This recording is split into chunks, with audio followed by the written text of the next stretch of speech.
सारी सुविधाएं नीचे तक पहुंचाने के लिए अगर कोई सत्ताधारी पार्टी हो या विपक्ष में पार्टी हो चुनाव वक्त अगर बात कहती है तो उसमें गलत क्या है?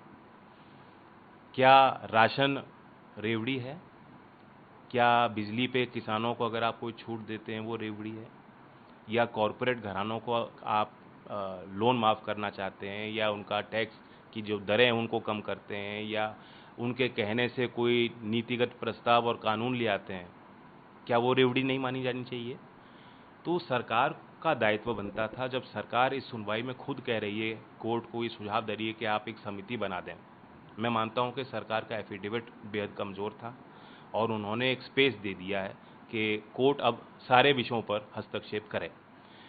उन्होंने गवर्नमेंट ने एफिडेविट में ये भी कहा है कि जो कमेटी बनाई जाए उसमें फिक्की और सीआईआई के प्रतिनिधि होने चाहिए। ये जेवर के लिए पति के साथ झगड़ा नहीं करती, बल्कि खुद जेवर बनाकर बेचकर महीनों तक लाखों की कमाई करती हैं। आपको भी कमाना है तो फ्रीडम ऐप को अभी डाउनलोड कीजिए। मैं सरकार से सवाल पूछना चाहता हूं कि फिक्की और सीआईआई के प्रतिनिधि तय करेंगे कि क्या रेवड़ी है और क्या जनहितकारी कदम है। तो ये जो सरकार की एक मंशा है इससे जाहिर होती है और इसलिए मेरा विरोध है। दो चीजें हैं, जन कल्याण योजनाएं आज से नहीं कई वर्षों से चल रही हैं, अब एक नया उसमें ऐड ऑन हो गया है फ्रीबीज, तो ये तय कौन करेगा? बिल्कुल किसी की कोई अथॉरिटी नहीं है, अल्टीमेट अथॉरिटी जनता होती है। मेरा ये मानना है कि आप चुनाव आयोग सब पॉलिटिकल पार्टीज़ को बुलाए, सुझाव ले और चुनाव आयोग ये कह सकता है कि जब चुनाव घोषित होते हैं उसके 1 हफ्ते 10 दिन के अंदर सारी पार्टियां जो मैनिफेस्टो घोषित करना चाहती हैं वे घोषित कर दें, ताकि मुद्दों की बात जो है वो जनता तक पहुंच जाए।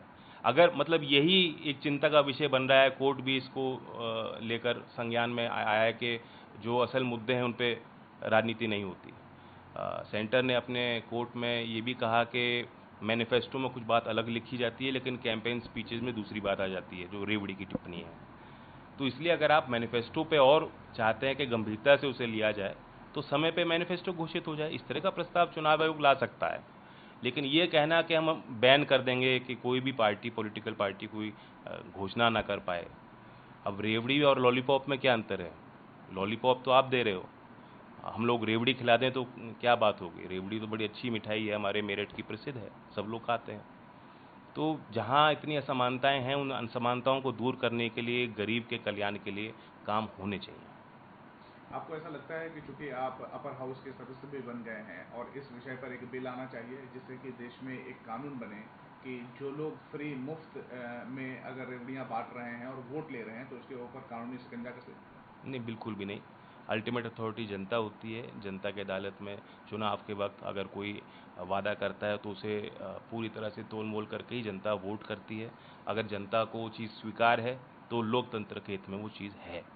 यही बीजेपी है जो यूपी के चुनाव में इन्होंने किसानों के लिए कहा था कि किसान के घर में बिजली का बिल नहीं आएगा, बिजली पे हम छूट देंगे। और आज इलेक्ट्रिसिटी एक्ट को लोकसभा में इस पिछले सत्र में सरकार पेश करना चाहती थी और अब इस रेवड़ी के पीछे भी मुझे लगता है यही मंशा है कि उस बिजली के नए कानून को सरकार पास करना चाहती है। आपने देखा है कि सरकार ने अपने एफिडेविट में ये भी प्रस्ताव दिया कि सीआईआई और फिक्की के साथ साथ बिजली विभाग के अधिकारी भी उस समिति में रखे जाने चाहिए। निर्मला सीतारमण जी ने भी बयान दिया कि बिजली के संबंध में कि बिजली पे आप जब छूट देते हैं तो जो वितरण की जो हमारी कंपनियां हैं उनका घाटा बढ़ जाता है। इस तरह के बयान लगातार सरकार की तरफ से आते रहते हैं।